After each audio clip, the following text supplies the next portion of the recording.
to me, that is where the magic really happens. And again, I might be talking in a way that listeners might be like, that's not me. Well, it's not you today, but that might be you tomorrow. That's when email becomes magic. The problem is, though, today, as you know, a lot of email today is still garbage. It sucks. It's not good. And so it's really hard to break through and differentiate yourselves. Bottom line, I would say like 80% of what we create and come up with has absolutely no value to a client or to myself.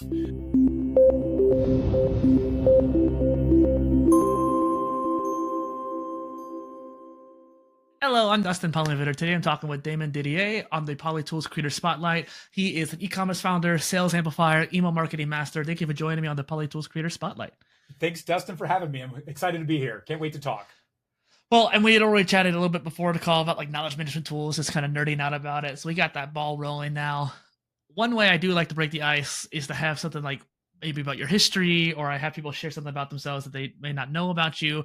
But I think for you today, I think the biggest thing is, what do you really hope people get out of this call? I think if anything, maybe people can learn from my journey, my good and bad, and maybe they can find some inspiration or some shortcuts to learn from some of the things that I've tried and failed miserably at. And maybe just find some likenesses. I always say the journey of me is the journey of you. Maybe just learn a few things along the way from my experiences. We'll see. And I think that's great, because I think it's really kind of the same mindset of what I had when I started the show. I wanted to talk to content creators of all types, from streamers, the YouTubers, the email marketers, everybody in this content world, because each person has their own different angle to it. And email marketing's been around for so long, so there's a lot obviously there. Let's start off with what got you started as a content creator. Frankly, as a kid, I was always into computers. I was doing programming. I'm a bit older than you. I'm in my mid-40s now, but I loved programming. And then as I got older, I got into a band. And actually, here's my bass guitar right here. So, creating and making things, there's just nothing better than creating something new and novel that no one else has experienced before, right? And over my life, it's taken many forms. But when I got into college, I was always been a computer guy. I was a developer and making websites when the web was just a nascent thing in 1994. And over time, I out of college, I went into retail. And during my time in retail, I was always looking for edges, and I always looked for technology to be my edge. So that meant using a Palm Pilot, a Handspring, using different tools online. I went to Franklin Covey, which you talked about a minute ago, to kind of get that. And to give me an edge of organization and everything else, because I'm one of these people with my mind that's all over the place. I love to create, but also there's the real world where I've got to also get down to basics and get some things done. GTD, right? And then over time, after my retail stint left, I went into marketing. What I love about marketing is the ability to use data and information to creatively influence people and to make them do things, not in a nefarious way, but in some interesting ways. So I started my marketing journey about 15 years ago, was director of marketing at a publicly traded company. And then 3 years ago, I had the opportunity to start my own thing. I'd always been on the client side, and then I came over here to the agency side, and I started an email marketing agency that helps lead generation and e-commerce businesses sell more. And in there is a lot of creation. I've got 4 graphic designers today. I've got 4 copywriters. On the email side, I've got 2 bloggers that work with me as well. And that's all creation. And what's changed in me is I've gone from a solopreneur in the beginning of my business and a lot of my career kind of on my own, now into like a collaborative group environment. And what's cool about that from a creator perspective is now, we have to find tools that aren't just good for Damon, but they have to be good for everybody. And the team has to agree on it and collaborate. And if the tool holds us back from being our best or causes any kind of friction or delay, that's a problem. And just because Damon likes it, that no longer matters anymore. It needs to be what do my designers like the best? And what do my copywriters want to use as tools? And really bringing that together into an operating system of sorts for my business has been what I've been focusing on for the last few years. So many different things we could take off of that point there, Damon. I think one of the first ones is that you've been in the computer space for a long time. You've been around technology. You have an eye for it. And 3 years ago was right after quarantine, essentially, too. So you were able to switch over. I definitely talked to a lot of people on my other show back in 2020, 2021 about how COVID was an accelerant. Being in that quarantine, so much opportunity. I started doing interviews in general because everyone was stuck at home. Might as well take advantage of the opportunity. Mm-hmm. And one thing that I was talking to with someone on the show last episode was email marketing. And after talking to you too, I think that it's very interesting to think about how email was the big thing, obviously, in the 2000s. And that was how a lot of people grew. The start of the blogging. Some people might have started doing podcasting, but it was mainly just like email, the written word in general. Sure. And in the 2010s, everyone, all these big creators, Roberto Blake and all them, they always talked about like, oh, you should have an email list. You should have an email list. And a lot of people just kind of ignored it. They just kind of like, yeah, I'll get to it later. Since 2021, 2022, we've been seeing like Beehive and Substack and all these other newsletter tools come out of the woodwork. And I find that like, I think there's a resurgence of email. And I feel like that's something that people don't really talk about enough. Yeah, on multiple levels. Substack, like almost like the paid subscription newsletter service has now become a thing. With social media, there was those tools through Twitter that you could be part of a group and like chat it out, verbally. And to your point, a lot of this was driven because of the pandemic, and some of those things have carried on. Some of these things haven't. What I see as the evolution of email today is, in my world, what email has become is an advertising platform, but also it's first party and zero party data.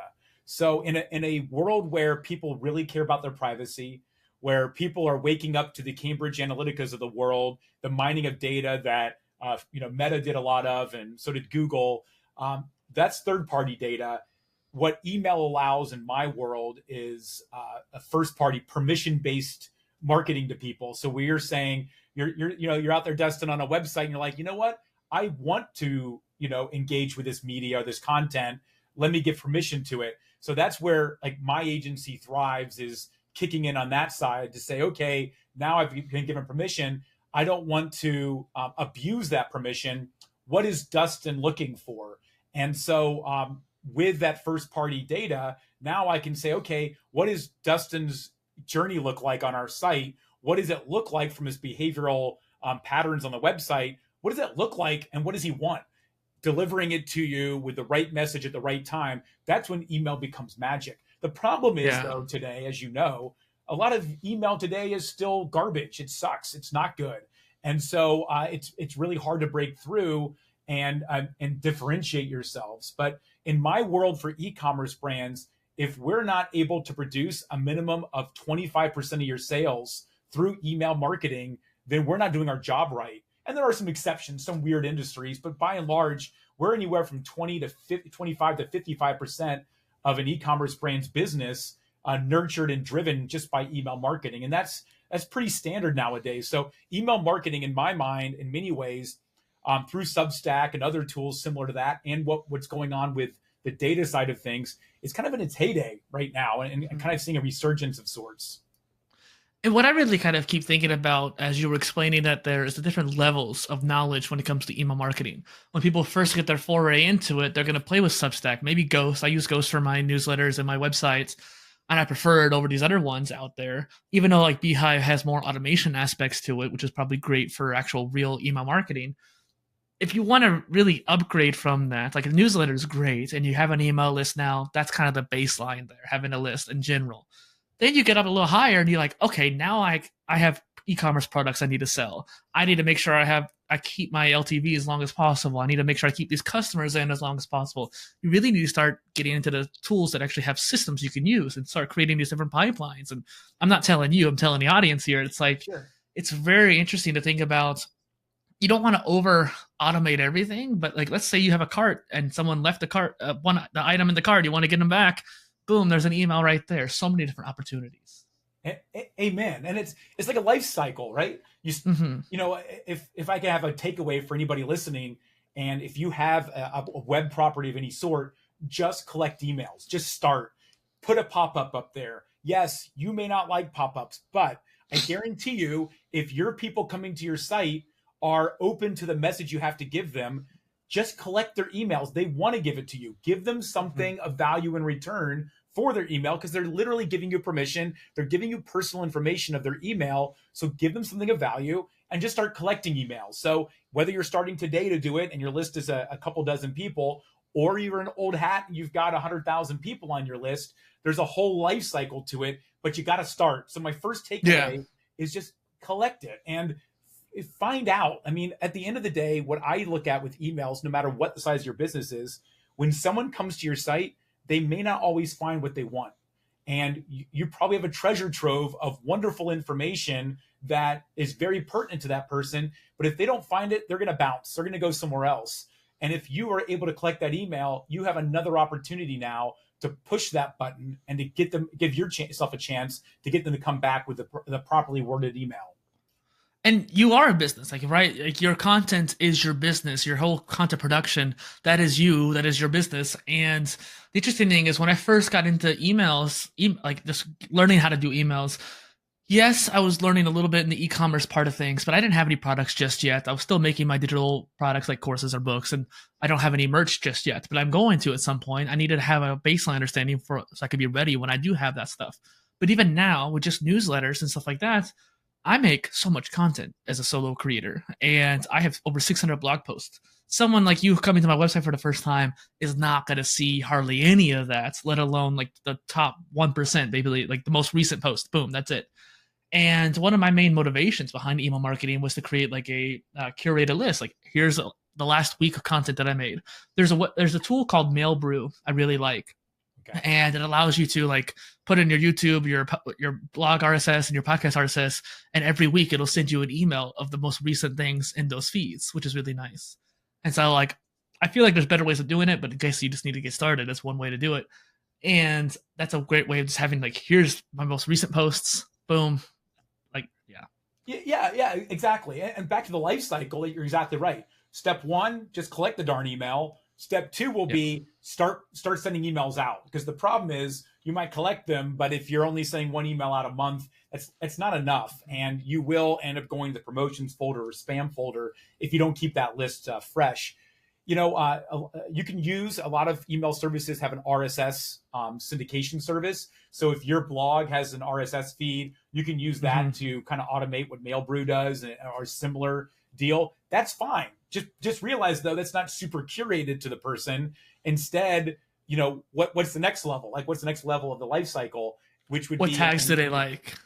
Start finding out what they're doing. If you can start looking at what they're interacting with in your website, you can score them like a lead score. You're like, oh, okay, great. And I use this example. We have a coffee brand that sells all kinds of coffee. And if you ask the owner, he would tell you, you know, my dark brew is my best type of coffees. Well, we lead score. So we know what people are clicking on and what they're doing. And I'll tell you right now, the dark brew, they have a very quick time to order. It's every 100 days people are ordering. But the light brew has the biggest lifetime value.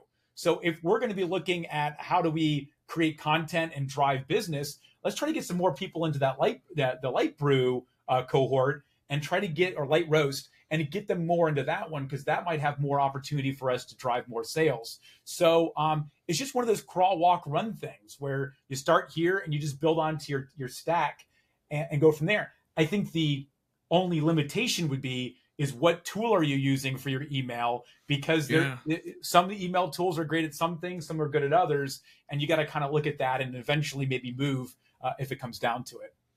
Segmentation is really hard because I know some tools do it all right, and then some tools do really well, but they only do segmentation. They don't really do blast super well. And it's always kind of a give and take a lot of the time. So hopefully you can find one that's really good for you. And I actually have a note here about the light, medium, and dark roasts, to ask you about that. So thanks for bringing it up. And that kind of brings me back to the point too, where it's like my content ecosystem, for example, I have my main personal brand, knowledge management stuff, the sub brand that we're on right now, PolyTools, which is around these different creator tools and creator journeys. And then there's the gaming brand, and then there's the swimming brand. There's a lot of different I'm polymath, like, what can I say? But like, the point is, a lot of different segmentations. Yes. I think what's important is you can't spread yourself too thin. And let's be realistic here. Like, you've got 4 or 5 different sub brands. There's not enough time in the day to make emails for all of those. It's just not worth your time, effort, energy. And I would think that, going back to my coffee example, some of those people that like dark roast also like the light roast, right? So some people that like your content around swimming may like your content around tools. There's a lot of overlap. There's the same people. Heck, Dustin, that's why you created all those different sub-brands. It's something that interested you. So you're just trying to find, the journey of you is the journey of your people. So it's like finding those people. I'm not saying necessarily that you go super deep into just one and create unique newsletters, but I do believe that you find an email marketing tool that allows you to, at scale, very quickly create those segments, know what's going on, and then scale it up. You'd be surprised if you put metrics behind your different sub segments that maybe the swimming brand, just making this up, may not be worth it. Maybe you're like, man, there's just not a good return over there. I don't think I should be spending as much time over there. Whereas one of your other tools you might have, not thought was very good, all of a sudden you're like, ooh, like those people are spending more money, or they're engaging with my site more often, or they're what we call it our win score after our company name, but our win score is very high for that one. Geez, I had no idea. That's surprising to me.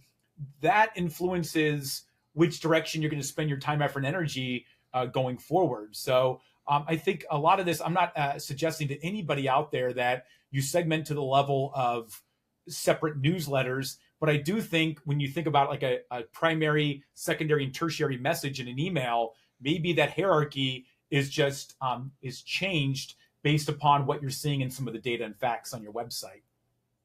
Well, and it really just depends on what kind of content you make. And my whole basis is being multidisciplinary, having these multiple different brands.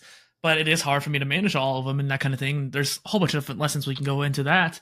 But I talk about a lot with these phases. I talk about it with the knowledge management. Like you have different phases, which are different focuses at a certain time. And you don't want to spread yourself too thin. Sometimes you are working on multiple different phases. But most of the time you might be focused on one and sowing the seeds for the next one, keeping the flame alight for another one. But those are a very minimal amount of time effort on those. And 80% of your time is on the main one. It really just depends on what you're doing there.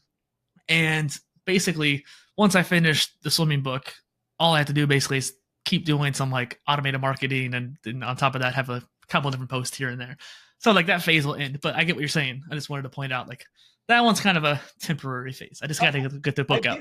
But it might be the next big thing. Like you never know if one of these like big bets is going to turn into the new main thing. And also too, like as a solopreneur and into a small business, like sometimes you just lose interest in something. I mean, it happens to me. It's like, all right, like for me right now on my journey, to be completely transparent, the creation of emails, I still review the emails that go out to my company. I critique them and give feedback, but that doesn't interest me anymore. What's interesting to me is the data that we find. And it's not like individualized data. It's of course, the first party data that people have given permission on, but it's that light roast, dark roast, medium roast, and saying, how can we take what we're learning here and employ it into an activity to help grow this client's business?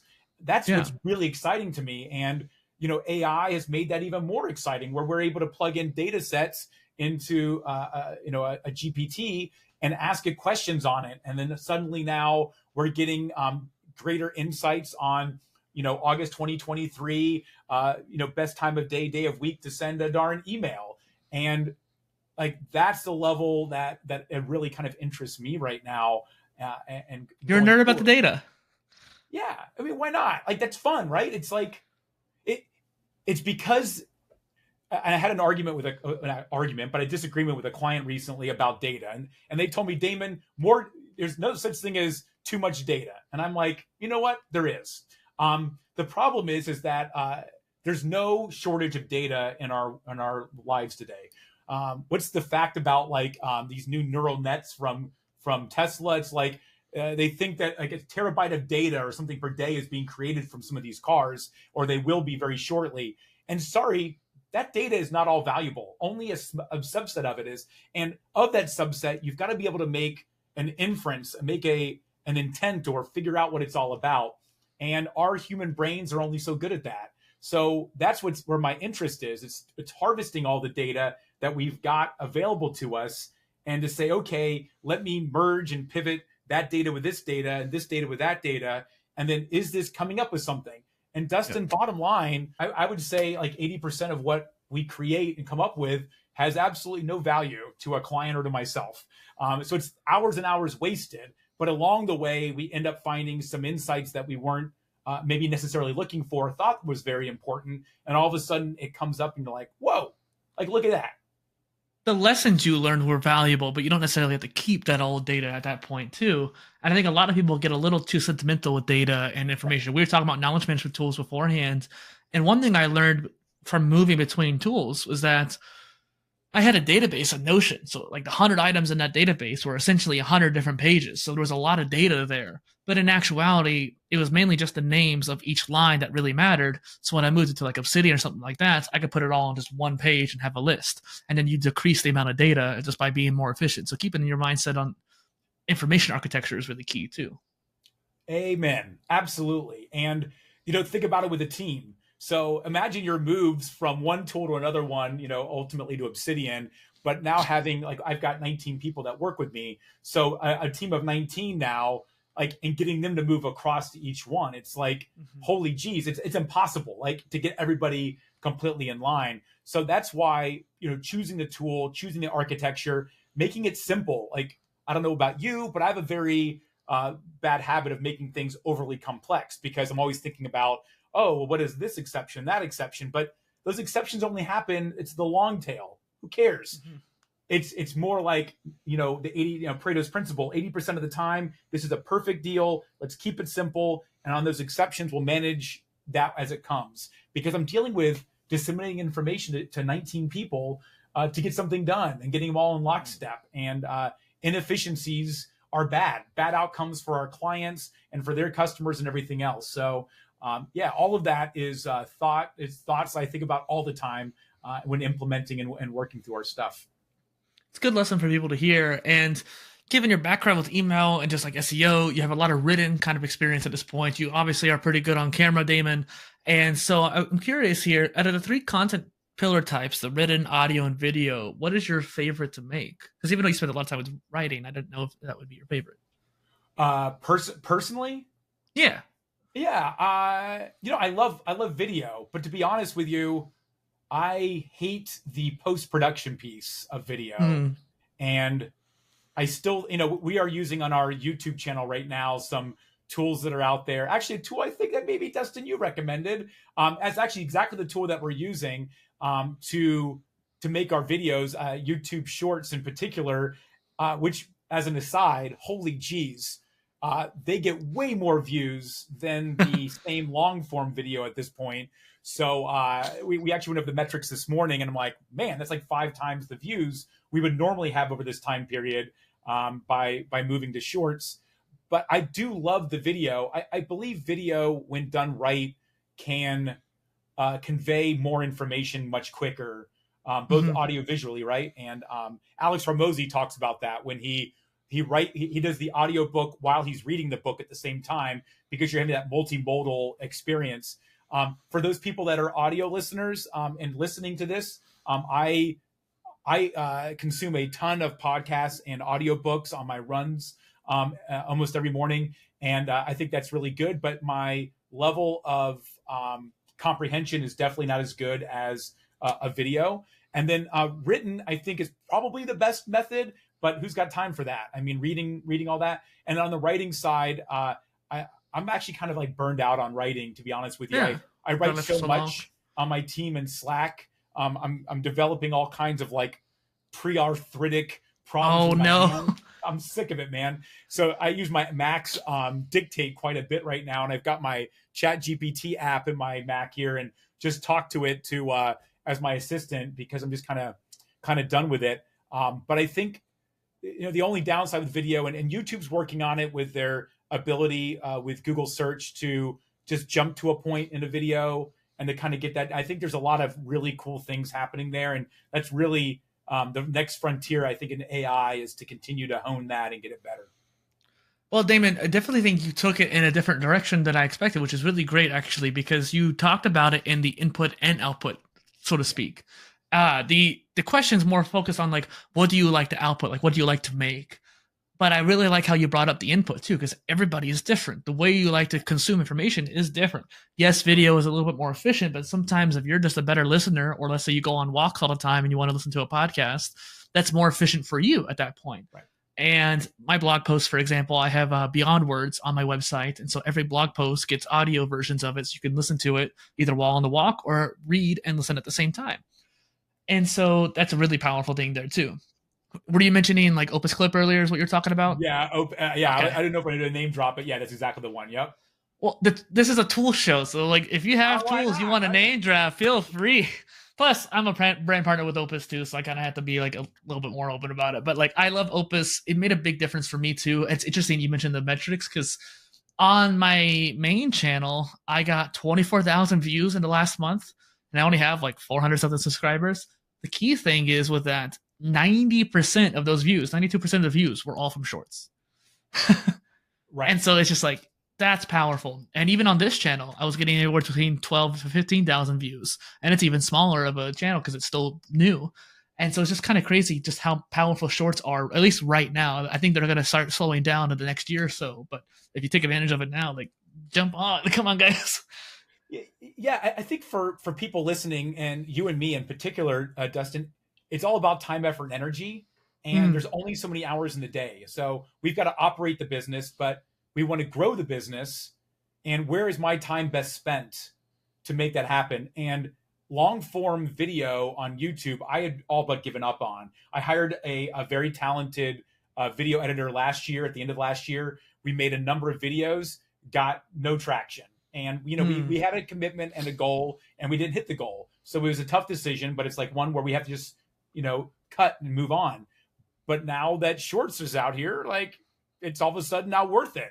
And we can take video clips like, you know, from this show and reuse those and build it. And I think it's really important that everyone be very cognizant of the time invested in something. And of course the money too, if there's a third party helping you out, because you've got to be able to say no to certain things. And I love the idea of writing. I've written my fair share of blogs, and even at night in bed, like in my tablet, writing things out. But it's like, who's reading this? Is this aligning with my objectives? And finally, kind of going back to Dustin with the direction you're going, is people today are multimodal, and in our lives, we fit in the content type that's best for that moment. When I'm washing dishes, I watch my YouTube videos and catch my subscriptions. When I'm running, I listen to an audiobook or a podcast. When maybe I'm in the middle of the day and I have like a little break, I might read a blog. I love The Verge, so I might read a Verge blog, right? And so it's important as creators that you're able to meet people where they're at. And that's where like even email comes into it. And kind of moving this back into email, part of our DNA for creating an email is we want to be respectful of our people that are reading the emails. And we want to be respectful of both like their time to get right to the point, but also like, you know, neurocognitive load. Like we don't want them to have to think or take a big step when they look at an email. We do everything we can with our graphic designers above the fold on their phone to know exactly what this is about, what's going on here. Is this worth my time? And then they can choose to scroll and go deeper with it. And it's just because it's just another touch point in the, you know, vast 24 hours of our clients' lives that we're trying to break through and get something in there. So I think all of these things are super important, and what works for me may not necessarily work for your audience. It just depends.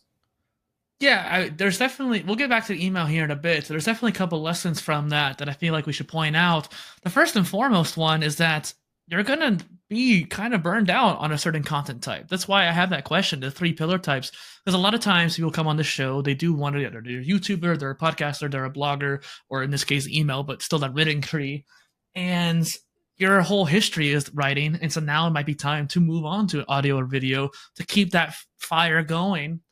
And the other thing was too, oh crap, what was it? I'll have to cut this out. I had a train of thought there. Edit and post. Edit and post. Oh, it was about multimodal, changing video. Aspects. Something about video. So the other thing would be is that you oftentimes don't want to give up too soon. So you mentioned how like you had a strategy, it didn't quite work out, and you stopped doing that strategy. YouTube's kind of weird because it does take a while to really gain traction. I've been a YouTuber for like 7 years. I still have not gained any traction very much until this last couple of years.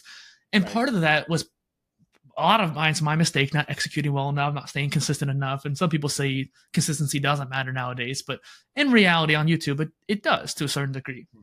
And now that you're focusing on shorts, at least that's a lot more helpful. And if you go on more interviews like this, I'll send you the Opus clip page. You can have all the clips you want from this episode, for example, and you can post those how you wish. But there's also like longer form videos. Maybe just do once a month. Like, hey, here's the newest update in the email marketing world. Here's the monthly update. Boom.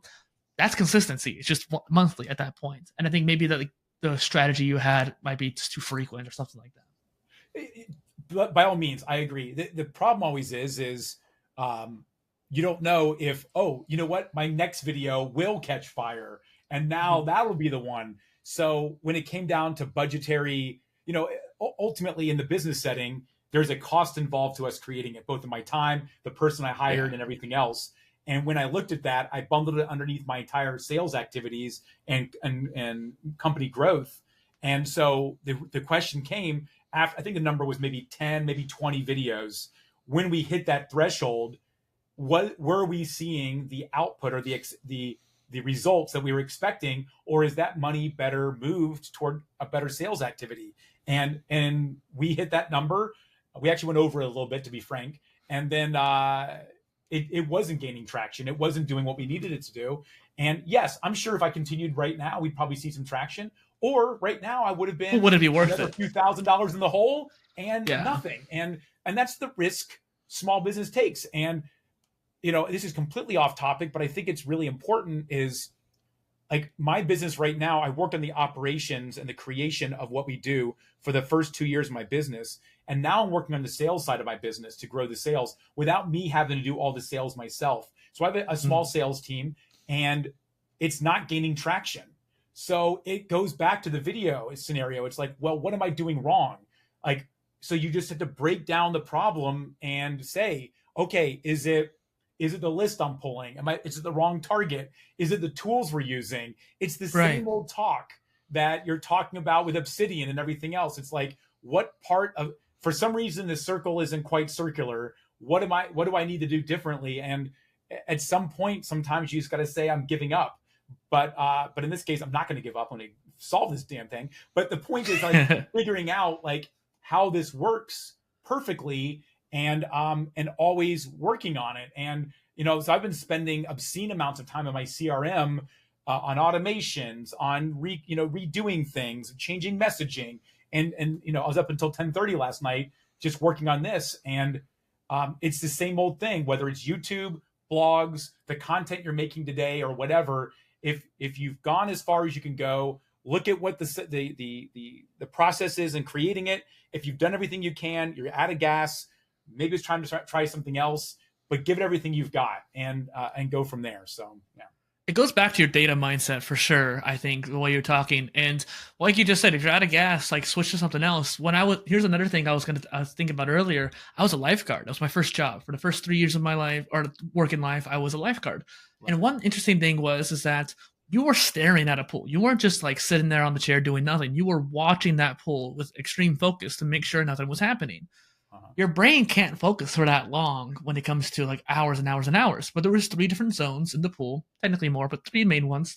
And what they would have you do is you would switch between each stand every 30 minutes to keep that focus going. Because when you change locations, you focus kind of regained and reestablished itself by switching different content types, or maybe in my case, different brands too. It also reestablish that focus a little bit more. And since you did so much writing in the past, now you can kind of delegation so that we can keep talking about too. But you can kind of switch your focus now personally to making YouTube videos. And maybe instead of making highly optimized or highly edited ones, you just start doing live streaming. So you don't have to worry about editing at all, right? And so you can kind of take the ease off of that.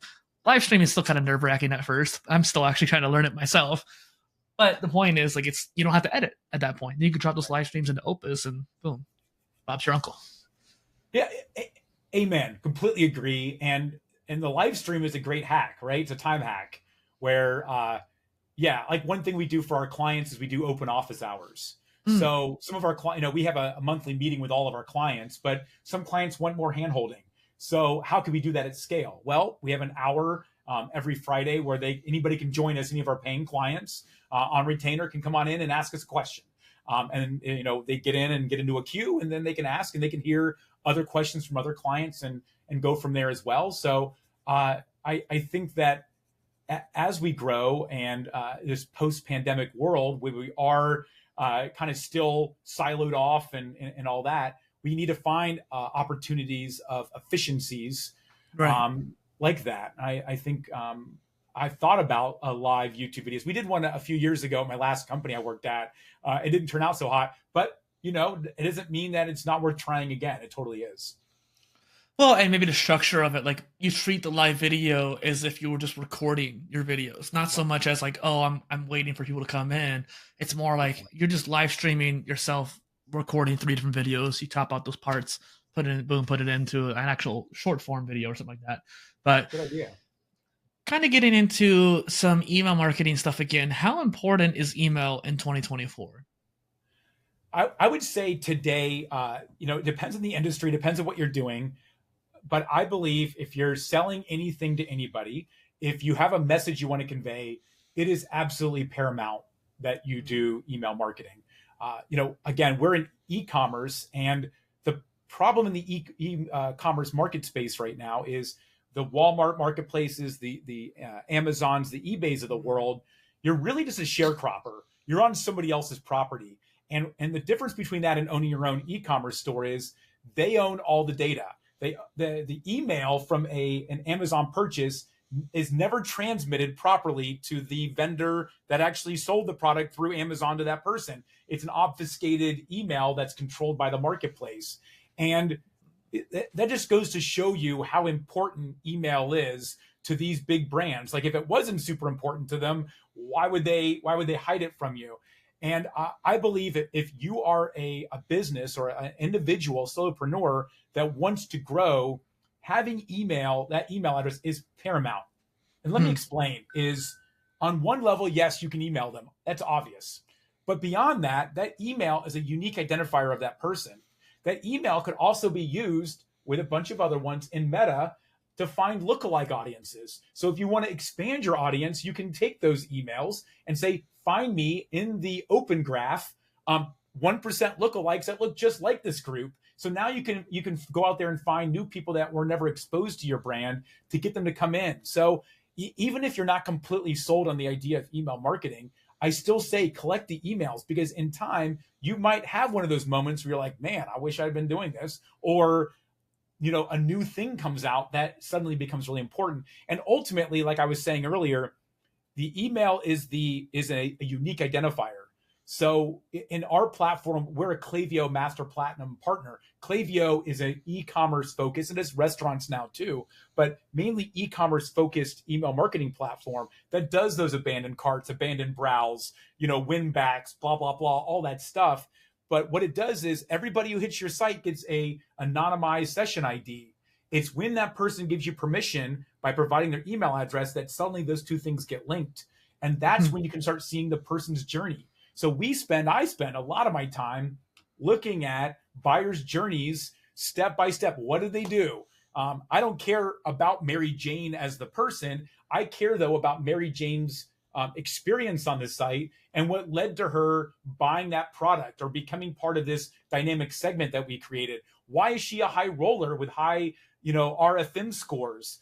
Because, this is why. This is who she is. That, to me, that is where the magic really happens. And again, I might be talking in a way that listeners might be like, that's not me. Well, it's not you today, but that might be you tomorrow. And the way to start is to start collecting that email today. I definitely like learning from people who are smarter than me about different topics too, because even if I don't always fully understand, like I had people on my other show where they might have done their PhD, and so I read their dissertation before coming on the show, and I may not understand plant biology very much, especially in that deep level of things. Might only get like 60% of it, but by having that person on the show, my understanding increases. By people listening in, their understanding is going to increase. They hear terms that they need to look up, and by having that curiosity and inducing that curiosity, it helps them on that journey. And one of the first posts I made on the PolyTools newsletter was don't put all your eggs in one basket.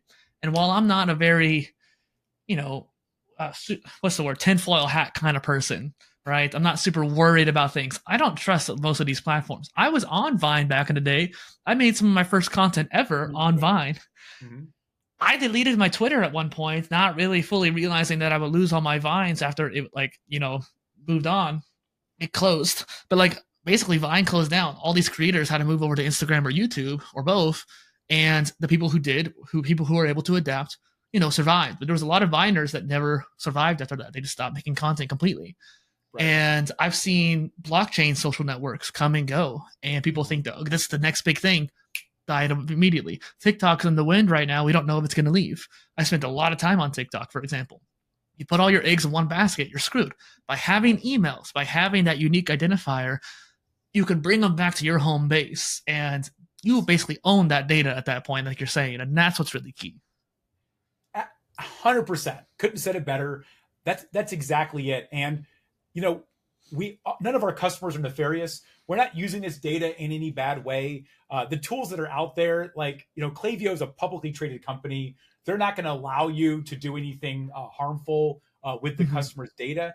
It's there. You own it. It's yours. If you ever leave one of these email marketing tools, it's your data.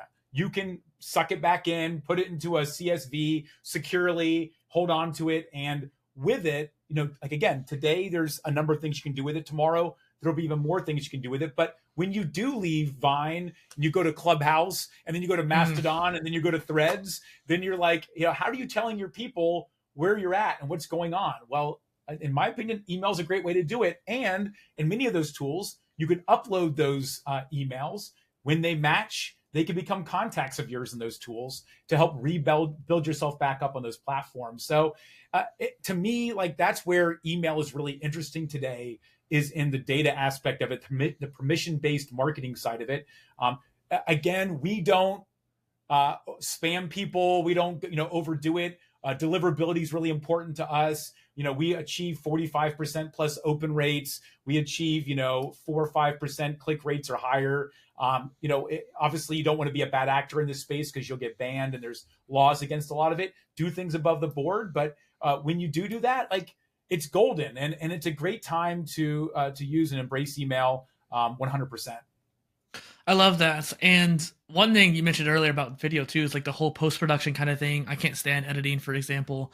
And you've mentioned Klaviyo, you've mentioned Opus, and these tools help our process as creators and business owners make the job easier.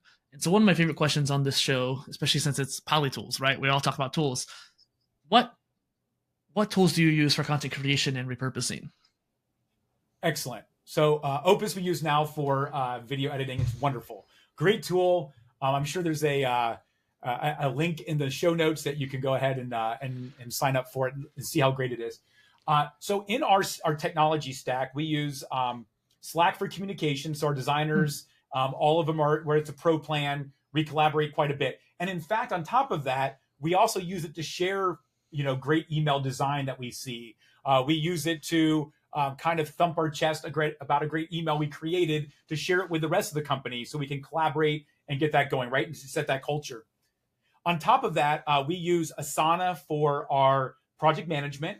I love and hate Asana, but at this point, we're so deeply invested in it, there's no going back. But we use Asana and their new AI tools. I'm finding that in my ownership role of the company to be very valuable, because now you can literally ask a question of, what tasks are people waiting on me today on? Right. And it will literally list them out, which is just amazing to me. We do about 800 tasks are completed a month right now in my company. And those are primarily like emails, like one email is an entire task. So, or one task is an entire email. So that's just a ton of content and work that's happening in there. And with the projects and goals, we can slice it and dice it. Don't get me wrong, it's got a lot of problems, but it is what it is. It's our tool of choice. For creation, we use Figma. I like Figma a lot. We used to use Adobe Photoshop and Illustrator, but Figma just makes the workflow a lot faster. I hate Figma's billing. In fact, I'm arguing with them right now. It's garbage. I think they're still going through some growing pains there, but Right. but as far as the workflow goes, it's amazing. And if you're out there using Canva, if you're a one-man shop or one-woman shop, got it. Canva's fine, but boy, oh boy, you can usually spot a Canva email from a mile away. So we never use that. It's just not good. And then beyond that, for our blogs and for our writing, we use Google Docs. With our plugins we've got for AI and other things, it's just a great workflow, part of our workflow that we integrate into Asana, and it just makes it super great. So really, the Asana takes an email from brief writing that connects to a Google Doc all the way through, approval to the client, down through the Figma file, integrates right into Asana as well. You can see it right in there and approve or deny or request changes. And it kind of does the whole thing and manages it all. So that's our entire stack. I love that. Thanks for explaining it all. I think too, like the way you're doing the Google Doc stuff is how a lot of people use like Notion, for example. They'll use like the Notion databases and have that approval list and stuff like that, statuses. And when you mentioned Figma, it kind of made me think. I used Figma in the past for like web design, not so much like email design or picture design. I am a Canva user because I'm a solopreneur, right? I still have to do it myself. But I think that if you're going to use Canva, but if you're going to use Canva, though, you have to heavily modify your own templates. You can't just use the generic stuff because, like you said, you can see it from a mile away. I will say, when I have more advanced art stuff I need to do, obviously Adobe subscriptions are completely off the rails. Can't use that. Figma, you just complained about their payment. So one thing I really like is Affinity, which actually ironically just got bought out by Canva. But Affinity, Serif, is really interesting because it's a one-time purchase, right? And so you have Affinity Photo, Affinity Designer, which is basically a Photoshop and Illustrator respectively. And you only have to pay for it once, and it's a nice, powerful tool. And I thought I'd mention that there. I love Affinity. So I personally use Affinity. It's on my tablet, my desktop. I love it. I will say one thing about Notion, because we've had two discussions now about Notion. My problem with a lot of the project management tools is it might work okay for me, but the issue I've got with Notion is that it's like an everything app. And the problem that I ran into when I tried to implement it versus an Asana. And Asana is like a single purpose task management tool project, then it it rolls up into projects and then portfolios and all that nonsense. But bear with me here. The problem with a Notion is it can do too much.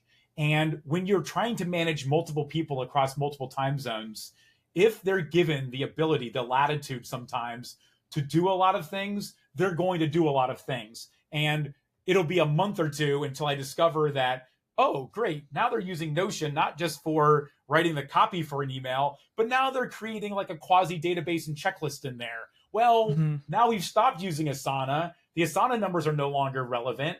And now I've got two things going on asynchronously, and I don't have a good view of my business anymore because suddenly they're using multiple tools. And yeah, if I was a smarter person, I had all the time in the world, I might be like, well, team, let's talk about which one's better. But at a certain point in time, you have to just kind of say, stop, team, this is the tool we're using. We're going to use it only for this. Let's move on, and we'll discuss this at some other point in the future. And that comes down to like Asana's got messaging tools. So we were using messaging in Asana. Well, when we had messaging for Asana and messaging for Slack, that became a big problem. And email. Right. So we had email, messaging in Asana, messaging in Slack. And the question was like, oh, I told you about that, Damon. Didn't you see it? Where? Where was it? Right. And so it's very important as you scale a business that, at least in my experience, that everyone knows this is where it's at. Slack is for all messaging. Asana, the only messages in there are pertaining to that particular task as a comment at the bottom. And if there's anything else outside of that, it goes back to Slack. And then Google Docs is only there for the brief and brief related content. That's it. And so like, I hate it because I'm the kind of person that likes to be all over the place. But again, if you want to scale an organization, you've got to kind of, put the handcuffs on everybody and go in lockstep. And that's been a big learning experience for me as somebody who loves freedom and all that. But what Jocko Willenick in his book wrote, like discipline equals freedom. Yes. Freedom is when you're disciplined and using particular tools and all that. So I was just going to say, sometimes people need constraints. Sometimes you need to have constraints because limiting yourself will help you, first off, with creativity, but also on top of that, it keeps you from spreading too thin. I agree. By the way, you have to edit this out. I have a phone. Someone's Yeah. calling my Google Voice, and we've gone over our time. So I think Mm. sorry about this. Did we? My deal, where the heck is it even at? Oh, because That's it's another been thing over an too. I'm hour. so sick of tech, man. There you go. Stop. I'm sorry about that. I apologize. I didn't hear anything. You're good. I'm sorry that we went over time. I didn't know if you had a time It's limit okay. or not. These shows can kind of go a little bit long. Well, Why don't we ask? it's fine, but see, now they're double dialing me. Third calls. What's crazy is I can't even see Where's that? where the darn thing is at, and it's Well, I can just do like one more question and we can wrap up. yeah, sure. Give me 1 second for this thing You're good. You're good. to stop. It's so annoying. Oh yeah. No problem. And anytime now, and done. Sounds good. Well, one last question here before we end up wrapping up. What do you have coming down the line that you're looking forward to? Well, for the email world and e-commerce, it's Q4. That's our Super Bowl. So I told you earlier, I came from retail. Nothing got me more excited than Black Friday and getting ready for the sales and really driving that. And today, one of the things that's alluring for my business is it's the same old thing. And so our Black Friday, Cyber Monday prep starts actually next month. Where we start getting everything together. It's our plan to have all of our emails created for our clients no later than the beginning of October. And that'll give us a nice breathing room to do any adjustments and everything else. And really, what jazzes me and gets me driven going forward will be just crushing our customers' last year numbers and just finding new intelligent ways to do this. There's a lot of voices that are being heard during this time period, and it's being creative and using all of our brain power to find ways to break through. So that's what's exciting to me right now, and we're working on it as we speak. So yeah, that's awesome. And also Black Friday is kind of like it's becoming more and more clear now just how big of an event that is, especially obviously in your world there. And we didn't quite touch on SEO much today at all, but maybe the next time I have you on, we can get into that. Damon, if people want to find out more about you, where can they find you online? Thanks for asking, Dustin. They can just go to winatecommerce.com, just all spelled out, or winemailmarketing.com, same place, to find out more about us. If you want to chat with me or have me look at your email stack, if you click that little schedule an appointment, you will literally be talking to me. Love for you to mention the show so I can give some love back to Dustin. But the plan is just get a hold of me. And as of right now, even though I've got a nice team behind me, they're mainly on the operations side. On the sales side, it's all me. And I'd love to meet you all and talk to you about what your journey is and how I can help.